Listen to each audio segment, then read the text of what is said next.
तो देखियो नया काम बेटा आपके लिए। ये क्या लिख रहा, देखो मोड लगा हुआ है, मोडलेस लगना ना बेटा।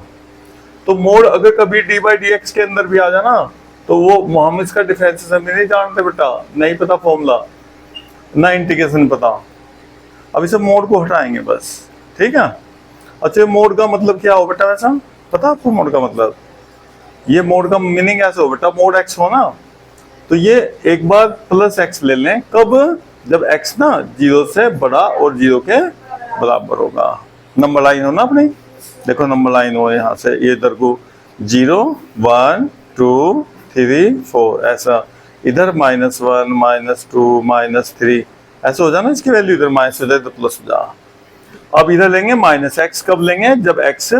छोटा हो 0 से, छोटा का मतलब माइनस है, मान लो -1 ले लिया आपने,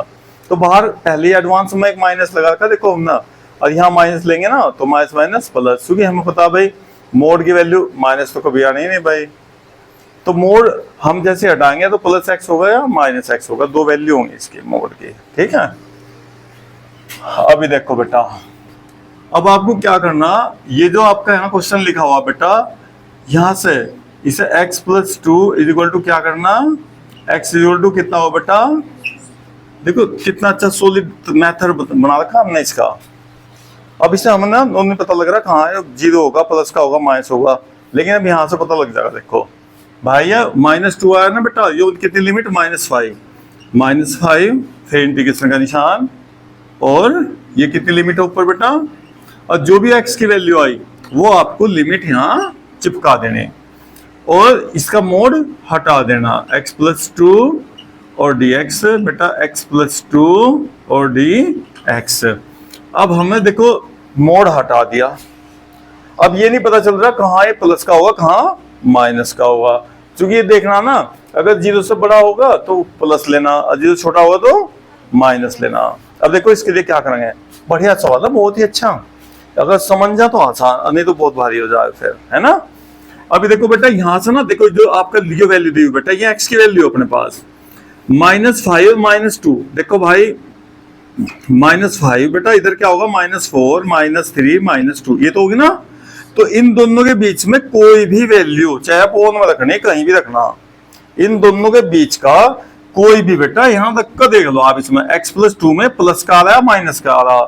प्लस का होगा तो प्लस साइन लगा देंगे सामने, और माइनस होगा तो माइनस साइन लगा देंगे। अब देखिए इन दोनों के बीच का देख बेटा, जो लिमिट रखी उन दोनों के बीच में -3 -4, ये बेटा यहाँ तक का देख लो, -4 + 2 बेटा कितना आ रहा, सोल्व होगा -2, नेगेटिव आ रहा ना, तो बाहर माइनस लगा दो पहले, क्योंकि हमने बाहर माइनस ले लिया, अंदर से जैसे ही माइनस आओगे यहाँ से, वो माइनस क्या हो जाएगा, प्लस हो जाएगा। अब देखो ये बुक में पढ़ियो, देखो आपको पता नहीं लगने का क्या हो रहा क्या नहीं हो रहा, देख लो, जब बुक में आप 50 रुपये पढ़ लियो जाए क्वेश्चन को, लिमिट का सवाल दे रखा होगा बुक में, देखियो आप पढ़कर। अभी देखो बेटा यहाँ ना, अब देख 5 और -2 के बीच में देखो बेटा, ये तो हो गया -2, फिर इधर -1 0 1, मैं आपको लिख कर वैसे दिखा रहा खामे खा, ये तो जरूरत नहीं है बेटा। और इन दोनों के बीच में कौन कौन से हैं, दोनों के बीच में हो गए भाई, हो गए, ये कोई सा भी जो आपको अच्छा लगता हो रखो आप यहाँ वैल्यू बेटा, 0 -1 5 4 कुछ भी तो रखो आप यहाँ रखो, बताओ कितना आ रहा, प्लस का ही आओगे भाई, कुछ भी आ जाते, 0 रख लो आप, 0 रखोगे +2, 1 रखेंगे तो 3 आ जाएगा, प्लस आओगे ना, तो प्लस आ तो यहाँ क्या लगाना बेटा, ये साइन देखना, जो भी वैल्यू पॉजिटिव तो यहाँ पॉजिटिव साइन बेटा, नेगेटिव आ जाता है यहाँ नेगेटिव साइन, बीच का रखना आपको, चाहे मान लो ऐसा आ जाए कभी 1 और 2 के बीच में आ जा, और 1 2 के बीच में वो तो होगा 3/2 डेढ़ तो होगा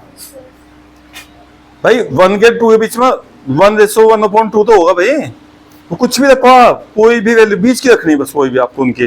लिमिट के बीच की बस। और अब कोई दिक्कत नहीं है, अब तो आसान सवाल है बेटा, x का बताओ क्या होगा, इंटीग्रेशन x²/2, 2 का कितना हो गया, और लिमिट आ जाओ भाई, x का बताओ बेटा, बस जो समझने लायक बात था सिस्टम वो आपने समझ दिया।